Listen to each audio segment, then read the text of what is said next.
ಇದೀಗ ಅಸ್ಥಿ ಪಂಜರ ಸಿಗುತ್ತಾ ಇಲ್ವಾ ಅನ್ನುವಂಥದ್ದು ಸಾಕಷ್ಟು ಡೌಟ್ ಇದೆ. ಯಾಕಂದ್ರೆ 13ನೇ ಪಾಯಿಂಟ್ನಲ್ಲಿ ಎಲ್ಲರ ಚಿತ್ತ 13ನೇ ಪಾಯಿಂಟ್ ಅಂತ. ಕಳೆದ 2-3 ದಿನಗಳಿಂದ ನಿರಂತರವಾಗಿ SIT ಅಧಿಕಾರಿಗಳು ಒಂದಿಷ್ಟು ಶೋಧವನ್ನ ನಡೆಸ್ತಾ ಇದ್ದಾರೆ ಅನಾಮಿಕನ ಸಮ್ಮುಖದಲ್ಲೇ. ಯಾಕಂದ್ರೆ ಮೊದಲಿಗೆ 8 ಅಡಿ ಆಗಿದ್ರು, 18 ಅಡಿ ಆಗಿದ್ರು, ಇದೀಗ 30 ಅಡಿ ಆಗಿದ್ರೂ ಕೂಡ ಒಂದು ಅಸ್ಥಿ ಪಂಜರ ಸಿಗ್ತಾ ಇಲ್ಲ, ಒಂದು ಮೂಳೆ ಸಿಗ್ತಾ ಇಲ್ಲ. ಹಾಗಾದ್ರೆ SIT ಅಧಿಕಾರಿಗಳು ಇರುವಂತ ಚಾಲೆಂಜ್ ಏನು? ಅದ್ರ ಕುರಿತಾಗಿ ಒಂದಿಷ್ಟು ಬ್ರೇಕಿಂಗ್ ಗಳಿದಾವೆ, ಬನ್ನಿ ನೋಡ್ತಾ ಹೋಗೋಣ ಒಂದೊಂದಾಗಿ. ಆಪರೇಷನ್ ಅಸ್ಥಿ ಪಂಜರ ಸಿಕ್ಕಿದ್ದು ಮಾತ್ರ ಮಣ್ಣು. ಕುತೂಹಲ ಮೂಡಿಸಿದೆ. ಸ್ಪಾಟ್ 13ರಲ್ಲಿ ಖಾಲಿ ಖಾಲಿ. ಮತ್ತಿಬ್ಬರು ಸಾಕ್ಷಿದಾರರು ಎಂಟ್ರಿ. ಹಾಗಾದ್ರೆ ಮುಂದೆ ಕತೆ ಏನು? ನಿನ್ನೆಗೆ ಕೊನೆನಾ? ಇಂದು ನಡೆಯುತ್ತಾ ಶೋಧ ಕಾರ್ಯ ಎನ್ನುವಂತಹ ದೊಡ್ಡ ಪ್ರಶ್ನೆಯಲ್ಲಿ 16 ದಿನ 17 ಜಾಗ ಬುರುಡೆ ರಹಸ್ಯ ನಿಗೂಢವಾಗಿದೆ. ಆಪರೇಷನ್ ಅಸ್ಥಿ ಪಂಜರ ಆದ್ರೆ ಸಿಕ್ಕಿದ್ದು ಮಾತ್ರ ಮಣ್ಣು ಮಣ್ಣು ಮಣ್ಣು ಅಷ್ಟೇ. ಕುತೂಹಲ ಮೂಡಿಸಿದ್ದ ಸ್ಪಾಟ್ 13ರಲ್ಲಿ ಖಾಲಿ ಖಾಲಿ. ಮತ್ತಿಬ್ಬರು ಸಾಕ್ಷಿದಾರರು ಎಂಟ್ರಿ. ಹಾಗಾದ್ರೆ ಮುಂದೆ ಈ ಕೇಸ್ನ ಕತೆ ಏನು? ನಿನ್ನೆಗೆ ಕೊನೆನಾ? ಇಂದು ಕಾರ್ಯಾಚರಣೆ ನಡೆಯುತ್ತಾ ಅಥವಾ ಇಲ್ಲವಾ? 16 ದಿನ 17 ಜಾಗ ಬುರುಡೆ ರಹಸ್ಯ ಇಂದಿಗೂ ನಿಗೂಢವಾಗಿದೆ. ಎಸ್ ರೋಶ್ನಿ, 16 ದಿನ 17 ಜಾಗಗಳು ಬುರುಡೆ ಸಿಗುತ್ತಾ ಅನ್ನುವಂಥದ್ದು ಬಹಳಷ್ಟು ಜನರಿಗೆ ಒಂದಿಷ್ಟು ಪ್ರಶ್ನೆಯೂ ಕೂಡ ಕಾಡ್ತಾ ಇದೆ. ಏನಾಗಬಹುದು, ಏನ್ ಕತೆ? ಯಾಕಂದ್ರೆ ಈ ಅನಾಮಿಕನ ವಿಚಾರಕ್ಕೆ ಸಂಬಂಧಪಟ್ಟ ಹಾಗೆ ನಾವು ನೋಡ್ತಾ ಹೋದಾಗ ರೋಶ್ನಿ ನಿಜವಾಗ್ಲೂ ಕೂಡ ಸತ್ಯ ಹೇಳ್ತಾ ಇದ್ದಾನ, ನಿಜವಾಗ್ಲೂ ಬುರುಡೆ ಬಿಡ್ತಾ ಇದ್ದಾನ, ಏನ್ ಮಾಡ್ತಾ ಇದೆ? ಯಾಕಂದ್ರೆ ಸರ್ಕಾರವು ಕೂಡ ಒಂದಿಷ್ಟು ಇಂಟ್ರೆಸ್ಟಿಂಗ್ ಕಮ್ಮಿ ಮಾಡ್ಕೊಂಡ್ಬಿಟ್ಟಿದೆ ಅಂತ ಅನ್ಕೋತಾ ಇದ್ದೀನಿ. ಯಾಕಂದ್ರೆ ಧರ್ಮಸ್ಥಳ ಕೇಸ್ ವಿಚಾರಕ್ಕೆ ಸಂಬಂಧಪಟ್ಟ ಹಾಗೆ ರಾಜಕೀಯ ನಾಯಕರು ಎಂಟ್ರಿ ಕೊಟ್ಬಿಟ್ಟವ್ರೆ. ಈಗ ಬಿಜೆಪಿ ನಾಯಕರು ಎಂಟ್ರಿ ಕೊಟ್ಬಿಟ್ರು, ಎಲ್ಲಾ ನಾಯಕರು ಎಂಟ್ರಿ ಕೊಟ್ಬಿಡ್ತಾವ್ರೆ. ಏನಾಗಬಹುದು, ಏನ್ ಕತೆ? ಈ ರೀತಿ ಆದಂತ ಆದಾಗ ಏನ್ರಿ 13 ಜಾಗ ರೀ, 13 ಜಾಗ ಬರೀ ಮಣ್ಣು ಮಣ್ಣು ಸಿಗ್ತಾ ಇದೆ ನೋಡಿ. 13ನೇ ಜಾಗದಲ್ಲಿ 2 ದಿನದಿಂದ ನಿನ್ನೆ ಆ ಕಡೆ ಆಗಿದ್ರು, ಇವತ್ತು ಈ ಉತ್ತರ ಕಡೆ ಆಗಿದ್ರು. ಏನ್ ಸಿಕ್ತು? ಏನು ಸಿಗ್ಲಿಲ್ಲ. ಬುರುಡೆ ಸಿಕ್ತಾ? ಇಲ್ಲ. ಮೂಳೆ ಸಿಕ್ತಾ? ಅದನ್ನೂ ಸಿಗ್ಲಿಲ್ಲ.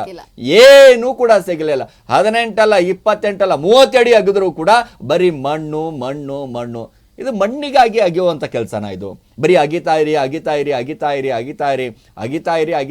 ಹೋದ್ರೆ ಮುಂದೆ ನೀರು ಸಿಗುತ್ತೆ ಅಲ್ಲಿ. ಅಂದ್ರೆ ಆ ಭಾಗದ ಜನರಿಗೆ ಒಂದು ನಂಬಿಕೆ ಇತ್ತು ಆ ಅನಾಮಿಕನ ಮೇಲೆ. ಯಾಕಂದ್ರೆ ಇವತ್ತು 16 ದಿನ ಆಯ್ತ್ರಿ ಸತತವಾಗಿ SIT ಅಧಿಕಾರಿಗಳು ಕಾರ್ಯಾಚರಣೆ ಮಾಡ್ತಾ ಇರುವಂತದ್ದು. 16 ದಿನ ಆದ್ರೂ ಕೂಡ 17 ಪ್ಲೇಸ್ ತೋರಿಸ್ದ. ಕನ್ಯಾಡಿ ತೋರಿಸ್ದ, ಬಂಗ್ಲೆಗುಡ್ಡೆ ತೋರಿಸ್ದ, ಮತ್ತೆ ಬೇರೆ ಬೇರೆ ಬಾಹುಬಲಿ ಬೆಟ್ಟ ತೋರಿಸ್ದ, ರತ್ನಗಿರಿ ತೋರಿಸ್ದ, ಅಲ್ಲೆಲ್ಲಾ ಕಡೆ ತೋರಿಸ್ದ. ಅಲ್ಲಿ ಏನ್ ಸಿಕ್ತು? ಏನು ಕೂಡ ಸಿಗಲಿಲ್ಲ. 6ನೇ ಪಾಯಿಂಟ್ ನಲ್ಲಿ 24ರಿಂದ 25 ಮೂಳೆ ಬಿಟ್ಬಿಟ್ರೆ ಏನು ಕೂಡ ಸಿಗ್ತಾ ಇಲ್ಲ. ಏನಾಗ್ತಾ ಇದೆ ಹಾಗಾದ್ರೆ ಧರ್ಮಸ್ಥಳ ಕೇಸ್ ವಿಚಾರಕ್ಕೆ ಸಂಬಂಧಪಟ್ಟ ಹಾಗೆ? ಸಾಕಷ್ಟು ಜನ ಪ್ರಶ್ನೆಗಳನ್ನ ಕೂಡ ಮಾಡ್ತಾ ಇದ್ದಾರೆ. ಸಾಕಷ್ಟು ಬಹುಶಃ ಇವತ್ತು ಕೂಡ ಶೋಧ ನಡೆಯುತ್ತಾ ಅದೇ ಪ್ಲೇಸ್ ನಲ್ಲಿ ಅಥವಾ ಬೇರೆ ಪ್ಲೇಸ್ ನಲ್ಲಿ ಒಂದಿಷ್ಟು ಪ್ಲೇಸ್ ತೋರಿಸ್ತಾನ ಅನ್ನುವಂತ ಒಂದಿಷ್ಟು ವಿಶ್ವಾಸವೂ ಕೂಡ ಇದೆ ಮತ್ತು ನಂಬಿಕೆಯೂ ಕೂಡ ಇದೆ. ಅವನ ಮೇಲೆ ಒಂದಿಷ್ಟು ಡೌಟ್ ಕೂಡ ಬರ್ತಾ ಇರುವಂತದ್ದು ರೋಷನಿಯಲ್ಲಿ ಈಗ ನೋಡಿ 13ನೇ ಪಾಯಿಂಟ್ ಅಂತ ಇವಾಗ ನೀವೇನ್ ಹೇಳಿದ್ರೆ ಎಲ್ಲಿ ಅನಾಮಿಕ ವ್ಯಕ್ತಿನ ಎಲ್ಲಿ ಬುರುಡೆ ಬಿಡ್ತಿದ್ದಾನೋ ಅನ್ನುವಂತಹ ಪ್ರಶ್ನೆ. ಯಾಕೆ ಅಂತಂದ್ರೆ ಎಲ್ಲರಿಗೂ ಒಂದು ಮಿತಿ ಅಂತ ಇರುತ್ತಲ್ವಾ, ಒಂದು ಪೇಷನ್ಸ್ ಇರುತ್ತೆ. ಇಷ್ಟು ದಿನ ಆ ಪೇಷನ್ಸ್ ಇತ್ತು. ಆದ್ರೆ ಇವಾಗ ಏನಾಯ್ತು? ಫೈನಲಿ 13ನೇ ಪಾಯಿಂಟ್ ಅಲ್ಲಿ 2 ದಿನ ಆಗ್ದಿದ್ದಾರೆ. ಯಾವ್ದೇ ಒಂದ್ ಪಾಯಿಂಟ್ ನೋಡಿದ್ರ ನೀವು? ಇಷ್ಟು ದಿನ 2 ದಿನ ಆಗ್ದಿದ್ದು ನೋ, ಬೆಳಗ್ಗೆ ಮಧ್ಯಾಹ್ನದವರೆಗೂ ಆಗ್ದಿರ್ತಾರೆ. ಮತ್ತೆ ಅಲ್ಲಿ ಏನೋ ಒಂದ್ ಸಿಗುತ್ತೆ ಅಥವಾ ಸಿಗ್ಲಿಲ್ಲ ಅಂತಂದ್ರೆ ಸರಿ, ಇಟ್ಸ್ ಓಕೆ, ಆಲ್ ರೈಟ್ ಅಂತ ಹೇಳಿ ಮುಂದೋಗ್ತಾರೆ. ಆದ್ರೆ 13ನೇ ಪಾಯಿಂಟ್ ಅಲ್ಲಿ ಆ ರೀತಿ ಆಗ್ಲಿಲ್ಲ. ಕಂಟಿನ್ಯೂ 2 ದಿನ ಆಗಿದ್ರು. ಅದು ಮೊದಲನೇ ದಿನ ಸಂಜೆ 7 ಗಂಟೆವರೆಗೂ ಅಗಿತಾರೆ.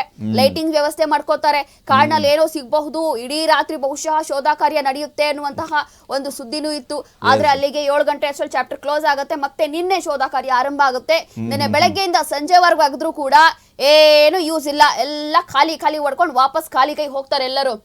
ಹಾಗಾದ್ರೆ ಇಲ್ಲಿ ಖಂಡಿತವಾಗಿಯೂ ನೋಡಿ, ಜನಗಳು ಕೇಳುವಂತಹ ಪ್ರಶ್ನೆ ಅಂತಲ್ಲ, ಎಲ್ಲರೂ ಕೇಳುವಂತಹ ಪ್ರಶ್ನೆ ಏನು? ನಮಗೂ ಈ ಒಂದು ಪ್ರಶ್ನೆ ಮೂಡ್ತಾ ಇದೆ. ಹಾಗಾದ್ರೆ ಅನಾಮಿಕ ಹೇಳಿದ್ದು ನಿಜನಾ ಅಥವಾ ಸುಳ್ಳ? ಆದ್ರೆ ಸುಳ್ಳು ಅಂತ ನಾವಿಲ್ಲಿ ಹೇಳಕ್ಕಾಗಲ್ಲ. ಟೈಮ್ ಇದೆ. ಕೂಡ ಅದೊಂದ್ ಮಾತಿದೆ ನೋಡಿ, ಯಾರು ಕೂಡ ಕೋಲ್ ಕೊಟ್ಟಿ ಒಡಿಸ್ಕೊಳ್ಳಲ್ಲ. ಹೌದಲ್ವಾ? ಕೋಲ್ ಕೊಟ್ಟಿ ನೀನ್ ಒಡಿ ಅಂತ ಹೇಳಕ್ಕಾಗತ್ತಾ? ಖಂಡಿತವಾಗ್ಲೂ ಕೂಡ ಅವನಿಗೆ ನಂಬಿಕೆ ಇಲ್ಲ, ಅಥವಾ ಅಲ್ಲಿ ಆತ ಏನು ಶವಗಳನ್ನ ಹೂತ್ ಹಾಕೇ ಇಲ್ಲ ಅಂತಂದ್ರೆ ಮತ್ತೇನಕ್ಕೆ ಬಂದು ಹೇಳ್ತಾನೆ? ಎಸ್ ಈಗ ಅಷ್ಟೊಂದು ಕಾನ್ಫಿಡೆನ್ಸ್ ಅಲ್ಲಿ ಬಂದು ಹೆಂಗ್ ಹೇಳ್ತಾನ್ರಿ ಅವ್ನ್ ಮತ್ತೆ ಹೌದು ಸರಿ ಇವಾಗ ಅಷ್ಟೊಂದು ಕಾನ್ಫಿಡೆನ್ಸ್ ಅಲ್ಲಿ ಹೇಳಿದಾನೆ ಅಂತಂದ್ರೆ ಮತ್ ಯಾಕೆ ಸಿಗ್ತಾ ಇಲ್ಲ ಹಾಗಾದ್ರೆ ಮುಂದೇನು ಇವತ್ತೇನ್ ಮಾಡ್ತಾರೆ? ಈಗಾಗ್ಲೇ ನೋಡಿ ನಿನ್ನೆ ಕೂಡ ಪ್ರಣಬ್ ಮೊಹಂತಿ ಅವರು ಪರಮೇಶ್ವರ್ ಅವ್ರಿಗೆ ಭೇಟಿ ಮಾಡಿದ್ದಾರೆ. ಎಸ್ ಭೇಟಿ ಮಾಡಿ ಈಗಲೇ ಯಾಕೆ ಅಂತಂದ್ರೆ ಆಗ್ತಾ ಇರುವಂತಹ ಬೆಳವಣಿಗೆ ನೋಡಿದ್ರೆ ಮಾಹಿತಿ ಇದೇನ್ ಕೊಡ್ಬೇಕಲ್ಲ ಅಲ್ಲಿ. ಮಾಹಿತಿ ಕೊಡ್ಬೇಕು, ಮಧ್ಯಂತರ ವರದಿ ಕೊಡ್ಬೇಕು. ಇಷ್ಟು ದಿನ ಏನ್ ಮಾಡಿದ್ರೆ ಏನಾಯ್ತು, ಏನ್ ಕಥೆ ಅನ್ನೋದ್ರ ಬಗ್ಗೆ. ಏನ್ ನೀವು ಕಡ್ದು ಕಟ್ಟೆ ಹಾಕಿದ್ದೀರಾ ಅಂತ ತೋರಿಸ್ಬೇಕಲ್ವಾ ಅಲ್ಲಿ. ಹೌದು. ಹಾಗಾದ್ರೆ ಮುಂದೆ ಏನಾಗುತ್ತೆ ಅಂತ ಇವಾಗ ಪ್ರಶ್ನೆ ಇರುವಂತದ್ದು ಸಿರಾಜ್. ಎಸ್ ಈಗ ನಿನ್ನೆ ನೋಡಿ ಬೆಳತಂಗಡಿ SIT ಕಚೇರಿಗೆ ಇಬ್ಬರು ಸಾಕ್ಷಿದಾರರು ಬಂದ್ರು. ಅವರು ಕೂಡ ಪ್ರಮುಖವಾಗಿ ಏನ್ ಹೇಳ್ತಾ ಇದಾರ ಅಂತಂದ್ರೆ ಈ ದೂರದಾರ ಇದ್ದಾನಲ್ಲ ಬಹಳ ಹತ್ತಿರದಿಂದ ನಾವು ನೋಡಿದ್ದೀವಿ ಅವನ ಶವಗಳನ್ನ ಹೂತಾಕೋದನ್ನ ನಾವು ನೋಡಿದ್ದೀವಿ ಅಂತ ಹೇಳ್ತಾ ಇದಾರೆ. ಅಂದ್ರೆ ದಿನ ಬೆಳಗಾದ್ರೆ ಸಾಕು ಇಂಥ ಸಾಕ್ಷಿದಾರರು ಒಂದಿಷ್ಟು SIT ಕಚೇರಿಗೆ ಬರ್ತಾ ಇದ್ದಾರೆ, SIT ಅಧಿಕಾರಿಗಳನ್ನ ಮೀಟ್ ಮಾಡ್ತಾ ಇದ್ದಾರೆ, ಒಂದಿಷ್ಟು ದೂರನ್ನ ಕೊಡ್ತಾ ಇದ್ದಾರೆ. ಹೌದು, 1-2-3 ಹೆಣಗಳನ್ನ ಹೂತಿದ್ದನ್ನ ನಾನು ನೋಡಿದ್ದೀನಿ ಅಂತ. ಒಂದ್ ಕಡೆ ತುಕಾರಾಮ್ ಗೌಡ ಆಗಿರ್ಬೋದು, ಮತ್ತೊಂದ್ ಕಡೆ ಪುರಂದರ ಗೌಡ ಅನ್ನೋರು ಇಬ್ರು ಬಂದು ಹೇಳಿದ ತಕ್ಷಣ ನಾವು ಕೂಡ SIT ಅಧಿಕಾರಿಗಳ ಮುಂದೆ ಅದಾದ ನಂತರ ಒಂದಿಷ್ಟು ಮಾಧ್ಯಮಗಳಿಗೂ ಕೂಡ ಒಂದಿಷ್ಟು ಬೈಟ್ಕನ್ನ ಕೊಟ್ಟರು. ಅವ್ರು ಹೇಳ್ತಾ ಇದ್ರು ಹೌದು ಈ ರೀತಿ ಮಾಡಿದ್ದಾನೆ, ನಾನು ಕೂಡ ಬಹಳ ದಿನದಿಂದ ನೋಡ್ತಾ ಇದ್ದೇವೆ. ಯಾಕಂದ್ರೆ 2009ರಲ್ಲಿ ಆಗಿರುವಂತ ಘಟನೆ ವಿಚಾರಕ್ಕೆ ಮಾತಾಡ್ತಾ ಇರೋದವರು, ಇವಾಗಲ್ಲ.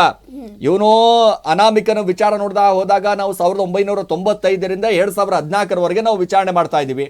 ಏನೇನಾಗಿದೆ, ಎಷ್ಟು ಬುರ್ಡೆ ಹೂತಿದ್ದಾನೆ, ಎಷ್ಟು ಅಸ್ಥಿ ಪಂಜರ ಹೂತಿದ್ದಾನೆ, ಎಷ್ಟು ಶವಗಳು ಹೂತಿದ್ದಾನೆ, ಅದರ ಬಗ್ಗೆಯೂ ಕೂಡ ಒಂದಿಷ್ಟು SIT ವಿಚಾರಣೆ ಮಾಡ್ತಾ ಇದ್ರೆ ಇದರ ಹಿಂದೆ ಅಂದ್ರೆ 2009 ರೀಸೆಂಟ್ ಆಗಿ 2009ರಲ್ಲಿ ಆಗಿರುವಂತಹ ಘಟನೆ ಬಗ್ಗೆಯೂ ಕೂಡ ಒಂದಿಷ್ಟು ಮಾತಾಡ್ತಾ ಇದ್ದಾರೆ ಅನ್ನುವಂಥದ್ದು. ನೋಡಿ ಏನ್ ಆಗಬಹುದು ಇವತ್ತು. ಪ್ರಮುಖವಾಗಿ ಮತ್ತೊಂದಿಷ್ಟು ಬ್ರೇಕಿಂಗ್ಗಳಿದಾವೆ, ಅದು ಕೂಡ ನೋಡ್ತಾ ಹೋಗೋಣ. ನೋಡಿ ಧರ್ಮಸ್ಥಳದಲ್ಲಿ ಇಂದು ಶೋಧ ನಡೆಯುತ್ತಾ ಇಲ್ವಾ ಅನ್ನುವಂಥದ್ದು ಬಹಳ ದೊಡ್ಡ ಪ್ರಶ್ನೆ ಎಲ್ಲರಲ್ಲೂ ಕೂಡ ಕಾಡ್ತಾ ಇದೆ. ಎಸ್, ಧರ್ಮಸ್ಥಳದಲ್ಲಿ ಇಂದು ಶೋಧ ನಡೆಯುತ್ತಾ ಅಥವಾ ನಡೆಯಲ್ವಾ?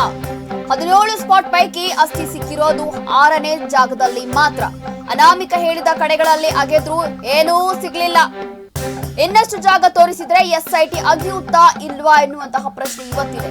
ಗೃಹ ಇಲಾಖೆ ಸೂಚನೆ ಕೊಟ್ರೆ ಮಾತ್ರ ಇಂದು ಶೋಧ ಆಗುತ್ತಾ? ಶೋಧ ಸ್ಥಗಿತಕ್ಕೆ ಹಿಂದೆ CM ಸೂಚನೆಯನ್ನ ಕೊಡ್ತಾರಾ? ಎಸ್, ಬಹಳ ಪ್ರಮುಖವಾಗಿ ಗಮನಿಸಬೇಕಾಗಿರುವಂಥದ್ದು. ಎಸ್, ಯಾಕಂದ್ರೆ ನೋಡಿ SIT ಅಧಿಕಾರಿಗಳು ಕೂಡ ಒಂದಿಟ್ಟು ಇಂಟ್ರೆಸ್ಟ್ ಕಳೆದುಕೊಳ್ಳುತ್ತಾ ಇದ್ದಾರೆ ಅನ್ನುವಂಥದ್ದಕ್ಕೆ ಇದೇ ಕಾರಣ. ಯಾಕಂದ್ರೆ ಇಷ್ಟೊತ್ತು ಏನಾದ್ರೂ ಒಂದು ಮೂಳೆ ಸಿಕ್ಕಿದ್ರೆ, ಏನಾದ್ರೂ ಒಂದು ಬುಡೆ ಸಿಕ್ಕಿದ್ರೆ ಅವರಿಗೂ ಕೂಡ ಒಂದು ವಿಶ್ವಾಸ ಇರ್ತಿತ್ತು, ಒಂದು ನಂಬಿಕೆ ಇರ್ತಿತ್ತು. ಹೌದಪ್ಪ ಏನಾದ್ರೂ ಒಂದು ಕೆಲಸ ಮಾಡಬಹುದಾಗಿತ್ತು, ಈ ಕೇಸ್ ಇಲ್ಲೇ ಇತ್ಯರ್ಥ ಹಾಡಬಹುದಾಗಿತ್ತು.